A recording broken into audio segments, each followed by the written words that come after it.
박수로 맞이해 주십시오. 반갑습니다. 정보통신정책연구원 권호열 원장입니다.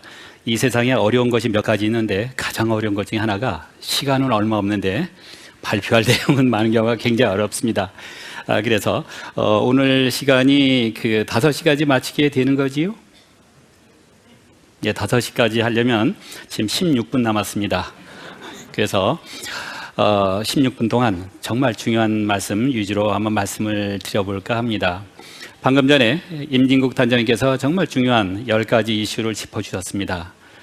그런데 우리의 관심은 그렇다면 그것이 얼마나 우리 사는 데 도움이 될 것인가, 산업이 얼마나 잘 될 것인가, 반도체가 어렵다는데 얼마나 어려운가, 그리고 그 어려워지는 리스크 요인은 무엇인가, 우리가 내년이 어렵다면 후년은 좀 괜찮아질까, 내년이 어렵다고 하는데 어려운 그 여러 가지 부문 가운데 우리가 희망을 걸어야 될 그런 부문은 어떤 것인가, 이런 것들이 제가 말씀드릴 주제가 되겠습니다. 자료는 한 30쪽 정도 되는데요.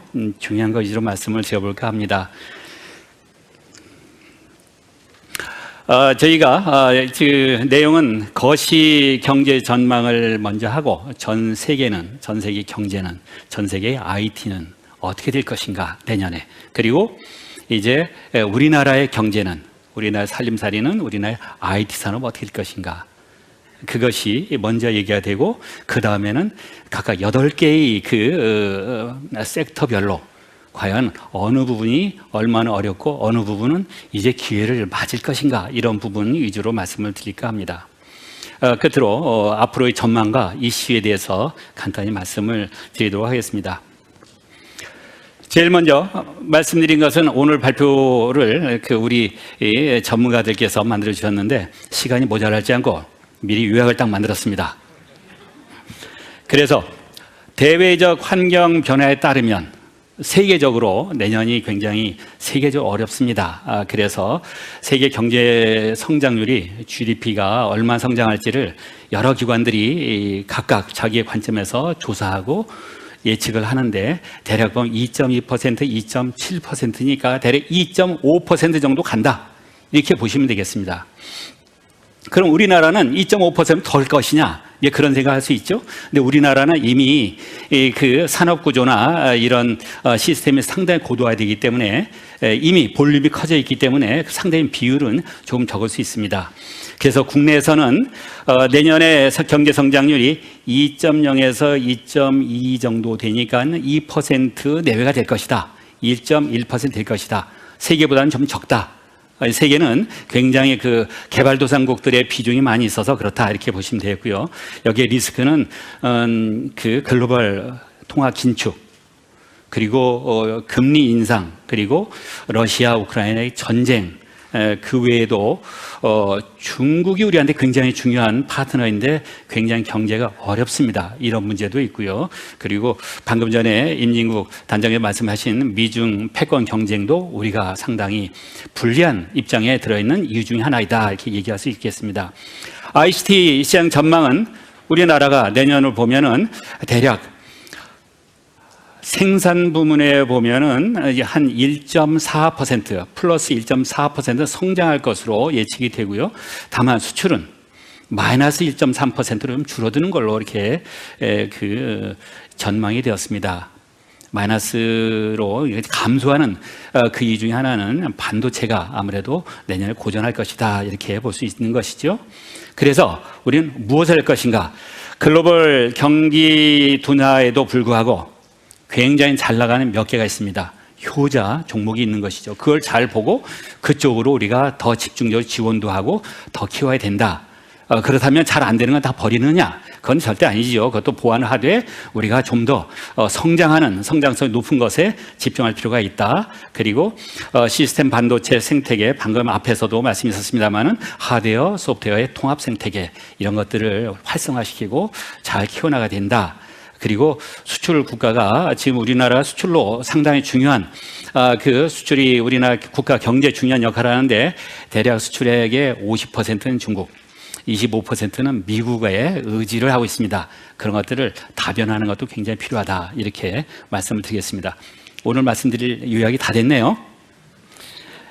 구체적으로 들어가도록 하겠습니다. 참고사항은 넘어가고요.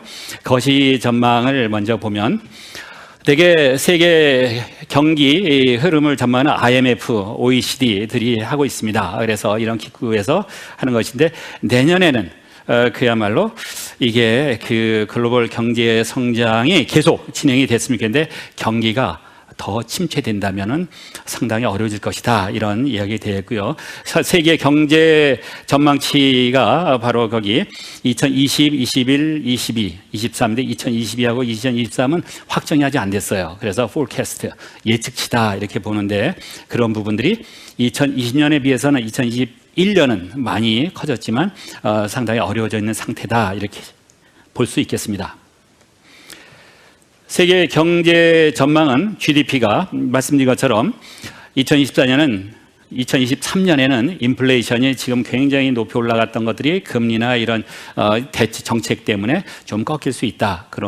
그러므로 지금부터 낮을 텐데 그럼에도 불구하고 여전히 높은 수준에 있을 것이다. 그러므로 여기서 세계 교역량 자체가 2023년에는 1% 플러스 1% 정도로 약간 증가하는 정도에서 그칠 수 있다. 그것이 수출로 우리가 경제가 큰 역할을 하고 있는데 상당히 불리한 요소도 될 수 있다. 이렇게 볼 수 있겠습니다. 한국 경제는 작년에도 똑같은 우리 한국 경제의 그 전망치가 있었어요. 작년에는 한국 경제가 대략 2022년에는 플러스 3%, 3.0% 성장할 것이다. 그리고 ICT 경제는 플러스 3.6% 성장함으로써 한국 경제를 끌고 나갈 것이다. 이렇게 전망이 됐었습니다만 그 이후에 전망 이후에 전혀 예측하지 못했던 그런 전쟁도 발발했고요. 거기 여러 가지 금융적인 그 금리 인상 이런 것들 때문에 상황이 많이 달라져서 그대로는 못 가고 그 표를 보면은 GDP가 2022년 오른쪽입니다. 보면은 GDP의 연간 그 추계량이 2.6%로 3.0%로 3.0으로 예측했는데 2.6이니까 그래도 상당히 선방했다고 볼 수 있을까요? 그렇게 되고 내년에는 조금 더 낮아질 것 같다는 게 걱정이 되겠습니다. 2.1%로 보고 있습니다. 이 ICT는 그러면 잘 나가나요? 보겠습니다. 세계 ICT는 여러 기관에서 예측하고 있습니다만은 가트너의 추측에 가트너의 전망에 따르면 여기서는 전년 대비 5.1% 증가한다고 그렇게 보고 있습니다. 상당히 큰 양이 되겠습니다. 그래서 4조 7천억 달러가 될 것이다. 이것이 IT 시장이 커진 만큼 사실 우리 대한민국에는 굉장히 큰 기회가 될 수 있다. 이렇게 볼 수 있습니다. 그리고 그것은 2023년에 그 5.1%인데 2024년에는 8.2%로 더 크게 증가할 것으로 예측이 되고 있습니다. 우리나라는 어떤가요? 우리나라는 대개 ICT 산업이라 하는 것을 ICT의 기기, 하드웨어적인 것들이 있겠죠. IT 서비스, 정부 서비스 되겠고요. 그리고 소프트웨어 이렇게 세 가지로 보통 보게 되면 우리나라는 하드웨어에서는 굉장히 비중이 크고 세계에서 1등을 하는 많은 아이템들이 있습니다. 그런데 이 전망으로 보면 지금 커브를 봐주시기 바랍니다. 커브가 2023년에는 2020년보다 좀 더 떨어집니다. 다행히 마이너스는 아닙니다. 플러스 1.4%가 될 것 같다. 그런데 내년만 잘 지내면 후년에는 플러스 4.3%로 다시 도약을 할 수 있을 것으로 보인다. 이런 관점입니다. 그래서 2023년 내년부터 5년간을 평균하면은 연평균 2.9%, 3% 정도로 꾸준하게 성장할 것으로 보인다. 이렇게 하는 것이죠. 그러면 수출은 어떤가요? 수출은 아쉽게도 내년에는 수출 ICT 산업에 있어서 수출은 좀 감소하는 것으로 보여집니다. 마이너스 1.3%고요. 역시 이 부분이 그 다음 2024년에는 8.6%로 크게 재도약을 할 수 있다는 것으로 전망이 되었습니다.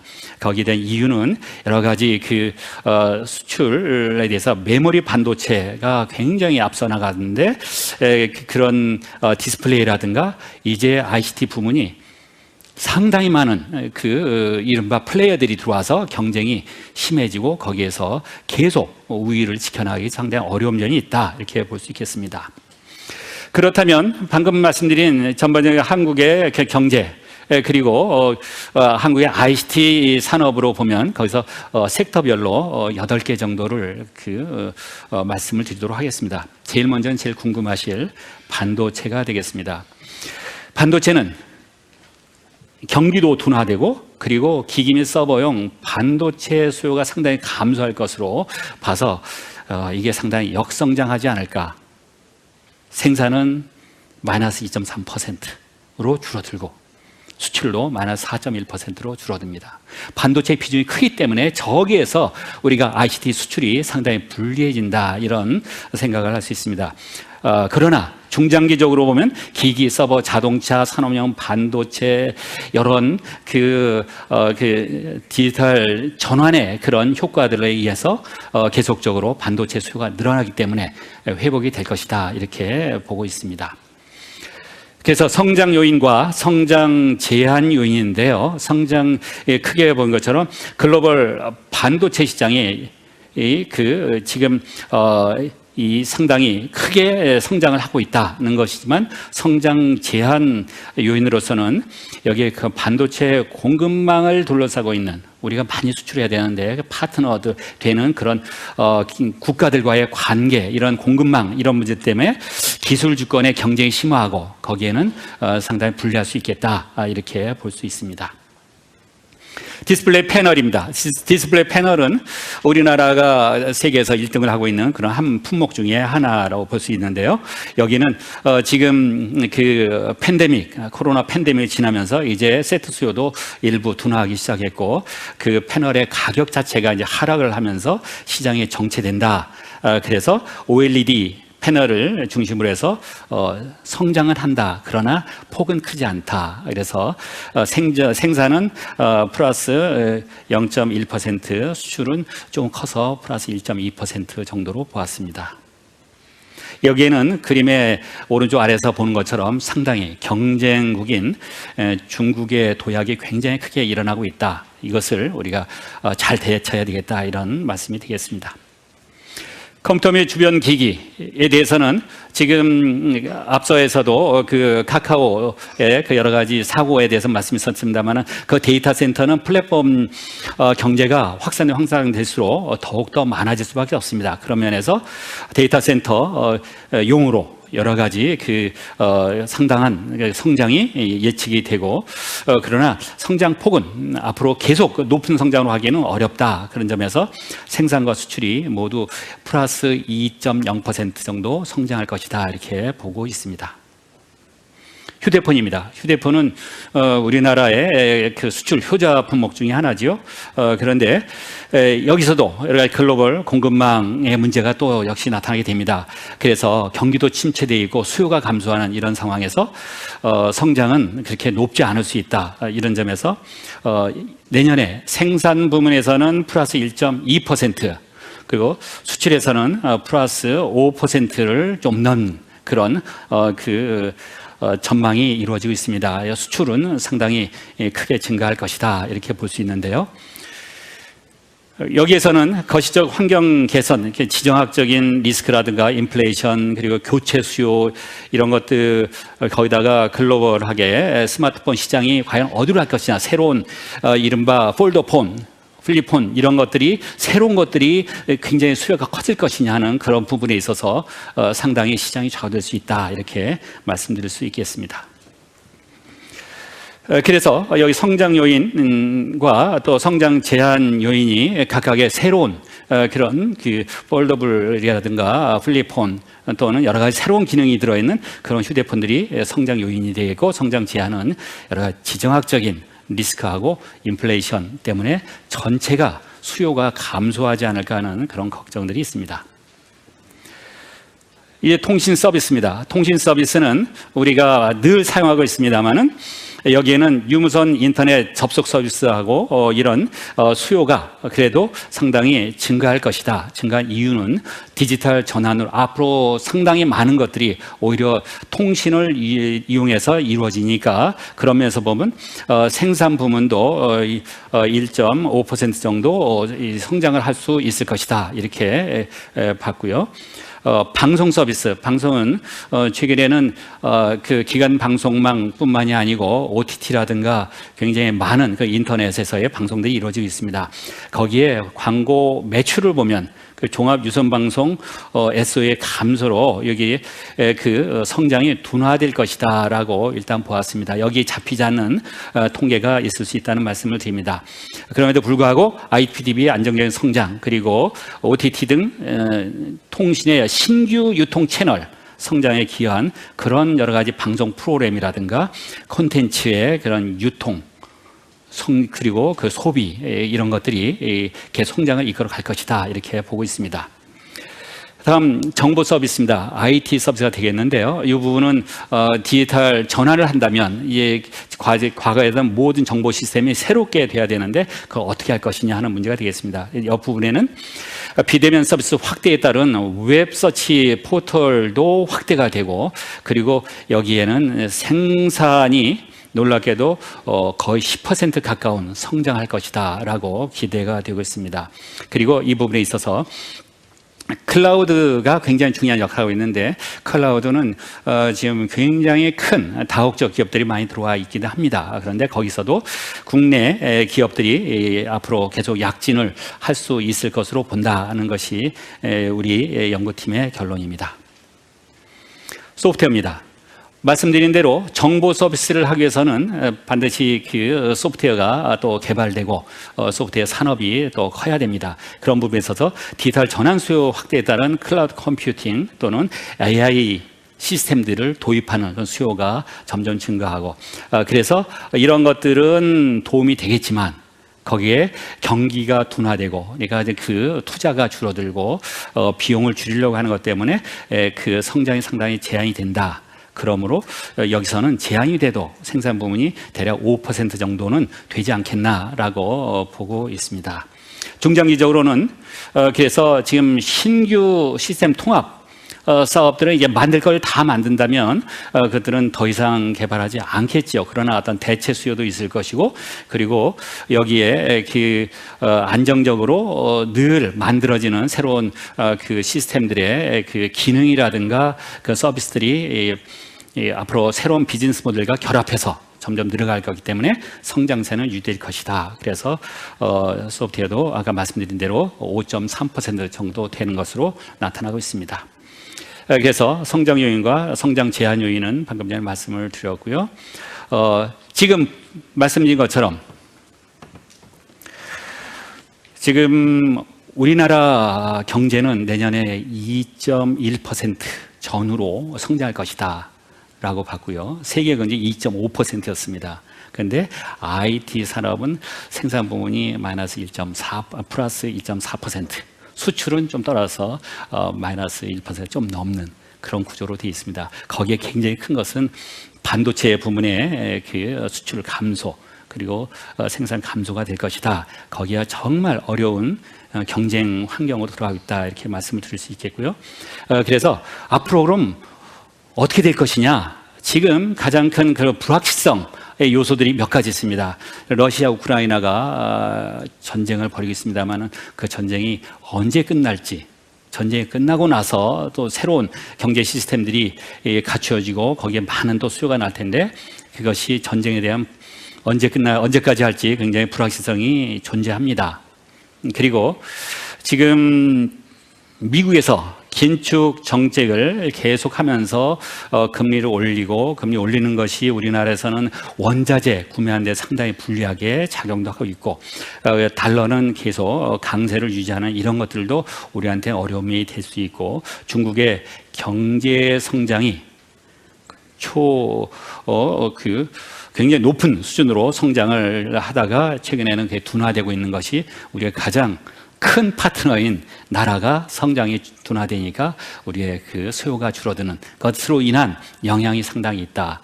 그리고 지금 미중 패권 경쟁도 거의 같이 오히려 부정적 영향을 주고 있다 이렇게 볼 수 있겠습니다. 그럼 우리는 어떻게 하면 좋을까요? 일단 ICT 산업이 성장이 둔화가 된다는 걸 우리가 받아들여야 될 것 같습니다. 그리고 이게 장기화될지도 모른다 이렇게 생각을 할 수 있습니다. 그래서 그런 점에서 지금 우리나라는 수출 자체가 경제 규모의 그 성장에 대해 굉장히 중요를 하고 있으니 이런 것들이 글로벌한 경기하고 시장 규모의 확대하고 연결을 시켜서 우리가 볼 필요가 있고 이런 면에서 보면 그래도 IT 시장이 내년에 5%까지 성장한다고 하니 그런 것들을 잘 이용하면은 우리가 기회가 될 수 있다라고 볼 수도 있겠고요. 그리고 디지털 전환 가속화가 지금 디지털 전환은 이미 돌이킬 수 없는 그런 단계에 와 있다고 생각을 합니다. 그런 점에서는 ICT 산업 수요가 점점 증가할 수밖에 없고 그런 부분이 오히려 그 중장기적인 회복세에 상당히 큰 도움을 줄 것이다 이렇게 볼 수도 있습니다. 그래서 결국 어떻게 보면 교과서적인 답변을 말씀드리는 것이 될지도 모릅니다. 어떻게 보면 우리 산업의 경쟁력을 강화해야 되겠다. 체질을 개선해야 되겠다. 시장을 다변화하고 글로벌 공급망이 리스크로 존재하지 않도록 방법을 찾아야 되겠다 하는 네 가지로서 지금 글로벌 경기 둔화에도 불구하고 수요가 증가하는 품목들이 있습니다. 말씀드린 것처럼 시스템 반도체라든가 LCD라든가 휴대폰 부품이라든가 2차 전지 이런 부분 성장하는 부분에 우리가 좀 더 투자도 하고 인력도 양성하고 거기 기업을 더 키울 수 있도록 해야 된다는 것이고요.